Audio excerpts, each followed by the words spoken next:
Let's talk about the heart of chess. Not just memorizing the latest opening theory, but really understanding the why behind the moves. We're going to go from feeling completely lost at the board to being the boss of your own game plan. You totally know the feeling, right? The opening's done, your pieces are out, and then what? You're just staring at this locked-up, equal-looking position, completely paralyzed because you're terrified that whatever move you make is going to be the one that loses the game. And you are so not alone in feeling this way. This quote from a Reddit user named Giango just nails it. It's that feeling of being stuck, and it is easily the biggest hurdle for players who are trying to get better. But what if I told you there's a way to cut through that fog, to find a clear path forward, almost every single time? Well, the solution isn't about calculating 20 moves deep like a supercomputer. Nope, it's about developing a new way of seeing the board. It's like putting on a pair of strategic X-ray glasses that let you read the very DNA of the position. So what is this X-ray vision? It all starts with the pawn structure. Seriously, you have to start thinking of the pawns as the permanent terrain of the battlefield. They're the hills, the mountains, the valleys. They are the skeleton of the position. And if you can understand them, you can build a plan. Okay, so to actually read this terrain, you're going to need a toolkit. Today, we're going to focus on 3 absolutely critical tools: spotting weak squares, taking over open files, and, this is a big one, knowing the difference between your good pieces and your bad ones. Let's break them down. First up, the weak square. The definition is super simple. It's any square that your pawns can't defend anymore. Now, that might sound like a small thing, but trust me, it is a huge deal. Why? Because these weaknesses, they're usually permanent. This Reddit user, GabberDDT, just hits the nail on the head. Pawns don't move back. Every single time you push a pawn, you've permanently changed the board. It's a compromise. You gain control over some squares, but you give up control over others, and often that's forever. And those abandoned squares, they become the perfect little homes or outposts for your opponent's pieces. All right, next tool in the box, the open file. All it is a file with 0 pawns on it. But here's how you should think about it. It is a superhighway paved just for your heavy pieces, your rooks and your queen, to drive straight into the heart of your opponent's position. But what's the point of controlling this highway? Well, the legendary chess thinker Aron Nimzovich said it best. The whole point, the ultimate goal, is to land one of your rooks or your queen on the 7th or 8th rank. Once you get a piece there, man, you can just create absolute chaos.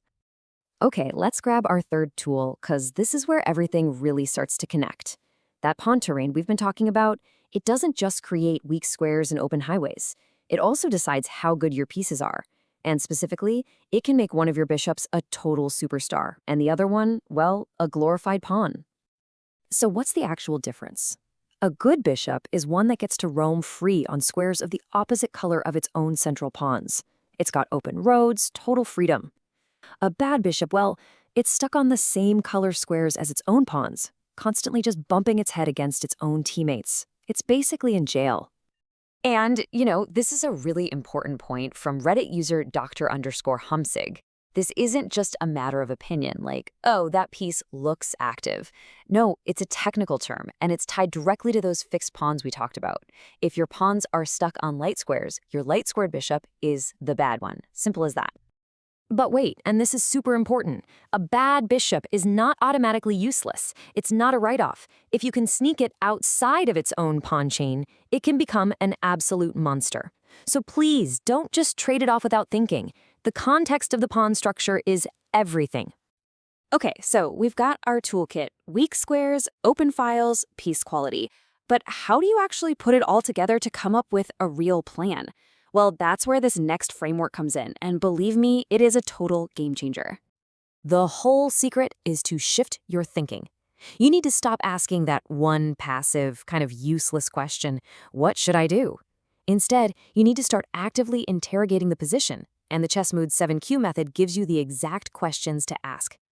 So let's just walk through the first 4. 1. What problems does my opponent have? Look for those weak squares, maybe an exposed king. 2. What problems do I have? What do I need to defend? 3. Where am I strong? Do I have more space somewhere? And 4, and I love this one, which of my pieces could be happier? Find that bad bishop or that knight on the rim and figure out how to improve its life. Now for the last 3. 5. What pieces do I want to train? The classic is getting rid of your bad bishop for their good one. 6. What is my opponent trying to do? You've got to get inside their head and stop their plan before it starts. And finally, 7. If you're still stuck, just ask, how can I advance? Sometimes a single pawn push is all it takes to change everything. All right, enough theory. Theory is one thing, but seeing it in action, that's everything. So let's look at a classic game and see how a world champion used these exact ideas to turn a quiet, boring position into an absolute masterpiece. So picture this. The year is 1925. The future world champion Alexander Alekhine is playing black and he gets to this position. I mean, look at it. It's totally blocked, no open files, no obvious weaknesses to attack. Sound familiar? Yeah, this is that kind of position, the one where we all get completely stuck. But a master like Alekhine, he doesn't just drift. He asks the right questions and he comes up with a brilliant plan, starting with knight to d4. Now, the genius here is that he's not just reacting to a weakness that's already there, he is proactively creating one. He plops his knight down on a perfect outpost, a weak square so deep in white's territory that it just cannot be ignored. And white is basically forced to trade knights.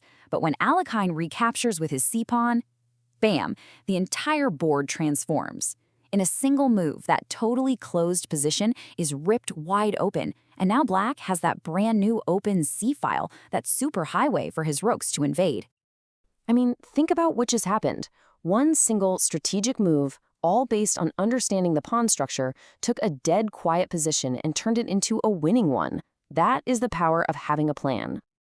So let's boil this all down. What do you really need to remember from all this? Number 1, read the pawn structure first. It is the map to everything else. Number 2, use that map to find your targets, the weak squares and the open files. 3, know which of your pieces are good and which are bad. And finally, use those 7 questions to actually build a plan instead of just winging it. Look, finding a cool tactic to win a piece is an amazing feeling. But the player who understands strategy, they're the ones who create those tactical opportunities in the first place. You've probably heard it before, but it's so true. Tactics decide a battle, but strategy decides the war. So the next time you feel stuck, don't panic. Just look at the pawn structure, ask the right questions, and decide what's your plan going to be.